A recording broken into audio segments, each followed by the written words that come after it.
એક TPO Sagathiya, 2 ATPO અને એક ફાયરના ઓફિસરને રજૂ કરવામાં આવ્યા હતા।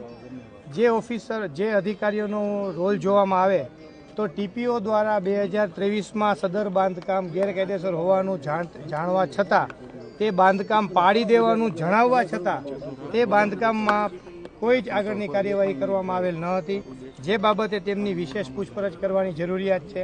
તેમજ જે આ આગજનીની ઘટના વેલ્ડિંગને કારણે બની, એવી જ આ પ્રકારની વેલ્ડિંગના કારણે જ અગાઉ આ જ શેડમાં 4/9/2023ના રોજ આગ લાગી હતી અને ફાયર સ્ટેશનમાંથી ફાયર ઓફિસર સાથે ફાયરના એક્સટિંગ્વિશર ગયા હતા અને તમામ આગને કાબૂમાં લેવામાં આવી હતી। તે ફાયર ઓફિસર દ્વારા પણ એક વખત 2023માં આવી ઘટના આવા વેલ્ડિંગના કામે બનેલી હોવા છતાં ત્યારબાદ આજ દિવસ સુધી ક્યારેય સદર જગ્યા ઉપર ફાયર એનઓસી લેવા કે દેવા બાબતેની કોઈ જ કાર્યવાહી કરવામાં આવેલ ન હતી। એટલે કે કાયદાની જોગવાઈ મુજબ ઇલીગલ ઓમિશન છે એ પણ એક એક્ટ જ કહેવાય, તે દલીલ કરી અને 14 દિવસના રિમાન્ડની માંગણી કરવામાં આવી।